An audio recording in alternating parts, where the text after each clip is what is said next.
नमस्कार, मी अमित रामटेके आणि आज आपण बोलणार आहोत मनोज जरांगे पाटील यांच्याबद्दल. मनोज जरांगे पाटील हे नाव सध्या महाराष्ट्राच्या प्रत्येक गावखेड्यामध्ये, कानाकोपऱ्यामध्ये सर्वसामान्य जनतेला माहीत झालेले असं नाव आहे. मनोज जरांगे पाटील यांनी गेल्या 8-10 महिन्यापासून जे मराठा आरक्षणाच्या संदर्भामध्ये आंदोलन निर्माण केलं होतं आणि त्या आंदोलनामुळे त्यांचे नाव हे संपूर्ण महाराष्ट्रामध्ये, कानाकोपऱ्यामध्ये पोहोचले आपल्याला माहीतच असेल. परंतु त्यांच्या आंदोलनाला, त्यांच्या मागण्यांनुसार कोणत्याही प्रकारे यश आलेले नसल्यामुळे ते अजूनही आपल्या सगेसोयरेच्या मागणीवरती ठाम होते. आणि अशातच लोकसभा 2024च्या निवडणुकांची आचारसंहिता घोषित झाली आणि त्यानंतर काही मराठा समुदायामधनं निवडणुकीच्या राजकारणामध्ये आपण ज्या सरकारने आपल्याला ओबीसीमधनं आरक्षण दिलं नाही, त्या सरकारच्या विरोधामध्ये आपले उमेदवार उभे करून आपण या सरकारला धडा शिकवावा, अशा प्रकारची मागणी वाढत चाललेली होती. आणि अशातच मनोज जरांगे पाटील यांनी अंतरवली सराटीमध्ये एक जाहीर सभा घेतली होळीच्या एक दिवस अगोदर. आणि त्या जाहीर सभेमध्ये आपण राजकारणात सहभागी व्हावे की नाही व्हावे या संदर्भानं काही महत्त्वपूर्ण घोषणासुद्धा केली. परंतु तरीसुद्धा त्यांनी आपला जो निर्णय आहे हा 30 मार्चपर्यंत राखून ठेवलेला होता. आणि त्यानंतर काही दिवसातच प्रकाश आंबेडकर आणि मनोज जरांगे पाटील यांची भेट झाली. त्या भेटीमध्ये मधनं जवळपास संपूर्ण महाराष्ट्रामध्ये असा एक मेसेज गेला की वंचित बहुजन आघाडी आणि मनोज जरांगे पाटील हे निवडणुका लढण्याची शक्यता आहे. आणि अशामध्येच त्यांनी 30 मार्चपर्यंत जो आपला निर्णय राखून ठेवला होता की निवडणुकीच्या राजकारणामध्ये आपली भूमिका काय असणार या संदर्भामध्ये त्यांनी 30 तारखेला आपली भूमिका जाहीर केली. आणि आपण कोणत्याही पक्षासोबत युती करणार नाही, आपण कोणत्याही मतदारसंघामध्ये अपक्ष किंवा कोणत्याही पार्टीला समर्थन देणार नसल्याचं जाहीर केलं. आणि या त्यांच्या भूमिकेचं संपूर्ण महाराष्ट्रामध्ये वेगवेगळ्या प्रकारचे पडसाद आपल्याला पाहायला मिळतात दोन्ही बाजूंनी. म्हणजे मनोज जरांगे पाटील यांनी निवडणुकीच्या राजकारणात सहभागी व्हावं किंवा मनोज जरांगे पाटील यांनी निवडणुकीच्या राजकारणातून अलिप्त राहण्याचं जे घोषणा केली, धोरण अवलंबलं, त्याचे काय परिणाम होतील याविषयी विविध चर्चा चालू आहेत. म्हणजे जर आपण राजकारणात सामील झालो असतो तर त्याचा फायदाच झाला असता, किंवा राजकारणात आपण सहभागी झालो नाही ते एका दृष्टीने चांगलंच झालं असे दोन्ही बाजूंना मानणारा एक वर्ग सध्या आपल्या संपूर्ण महाराष्ट्रामध्ये आपल्याला दिसून येतो. या मनोज जरांगे पाटील यांच्या भूमिकेबद्दल जर आपण विचार केला तर आपल्या बहुजनांना या भूमिकेतनं काय शिकायला पाहिजे किंवा आपण काय शिकू शकतो हे आपल्या दृष्टीनं फार महत्त्वाचं आहे. कारण मनोज जरांगे पाटील हे संपूर्ण महाराष्ट्रामध्ये ज्या प्रकारे फेमस झाले होते, लोकप्रिय झाले होते, त्या लोकप्रियतेच्या आधारावरती ते कदाचित निवडणुकीच्या राजकारणामध्ये सहभागी झाले असते तर निश्चितच त्यांचा एक राजकीय फायदा त्यांना झाला असता. परंतु ते निवडणुकीच्या राजकारणातून अलिप्त राहिले. आणि दुसरीकडे जर आपण बघायला गेलो तर बहुजनांमधले असे बरेचसे नेते आहेत ज्यांना थोडीफार जरी लोकप्रियता मिळाली तरी पण ते निवडणुकीच्या राजकारणामध्ये एकतर प्रत्यक्ष सहभागी होतात, आपली स्वतंत्र पार्टी बनवतात किंवा एखाद्या पार्टीला आपला समर्थन देऊन मोकळे होतात. आणि आपला कशा पद्धतीनं हित होईल, यामध्ये समाजाचं हित आहे की नाही, की आपला स्वतःचा हित आहे, याकडे कोणत्याही प्रकारचं लक्ष न देता किंवा कोणतीही बाजू जाणून न घेता सरळ सरळ राजकारणामध्ये प्रवेश करतात असं आपल्याला दिसून येते.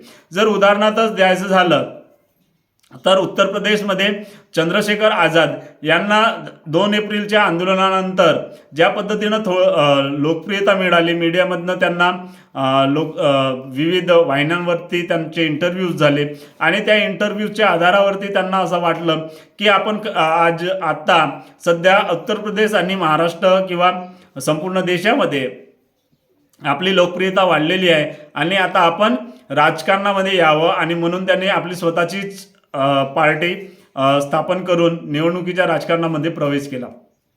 परंतु मनोज जरांगे पाटील यांनी स्वतःची ना पार्टी काढली ना कोणत्या पक्षाला समर्थन दिलं.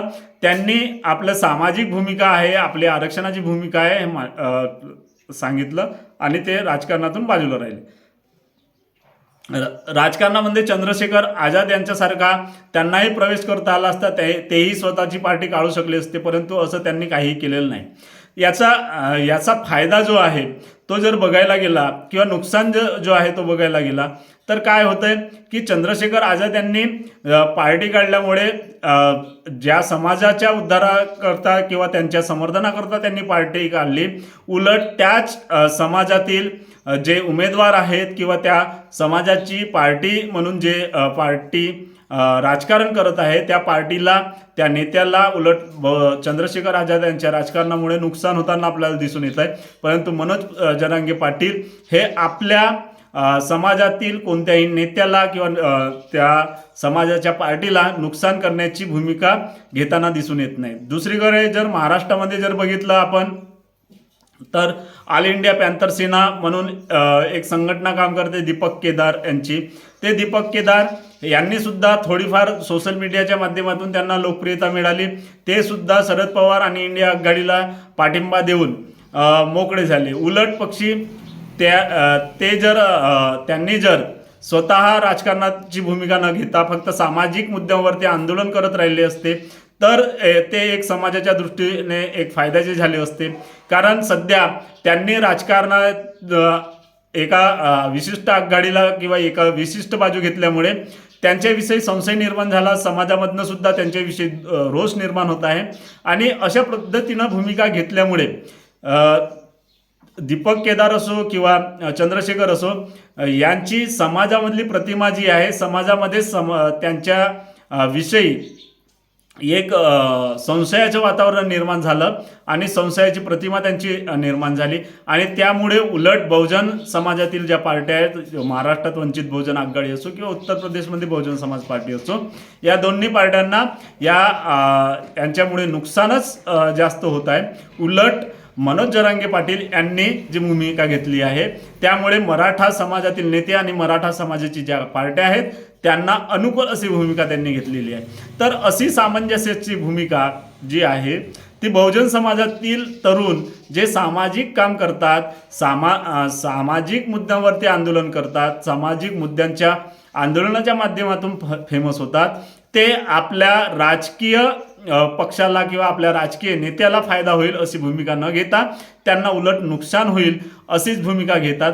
आणि मला वाटते मनोज जरांगे पाटील यांनी आत्ता घेतलेली भूमिका ही चूक आहे की बरोबर आहे हे येणारा काळच जरी ठरवणार असला तरी बहुजन समाजातील लोकांनी किंवा बहुजन समाजातील जे तरुण सध्या विविध विषयांवरती सामाजिक आंदोलन करतात त्यांना हे समजून घेण्याची बाब आहे की राजकारण हा एक विशिष्ट पद्धतीनं करायचा असतो आणि राजकारणामध्ये आपण एवढ्या घाईघाईनं जे आहे प्रवेश करणं हे अतिशय चुकीचं असू शकते, समाजाला घातक असू शकते आणि याच्यामधनंच समाजामध्ये विविध गट तट निर्माण झाल्याचं आपल्याला पाहायला मिळते. तुम्हाला काय वाटते? मनोज जरांगे पाटील आणि बहुजन समाजातील इतर जे नेते आहेत त्यांनी काय विशिष्ट भूमिका घ्यायला पाहिजे होती आणि त्यांची भूमिका योग्य की अयोग्य याविषयी तुमचे मत काय आहे खालील व्हिडिओच्या कॉमेंटमध्ये नक्की सांगा.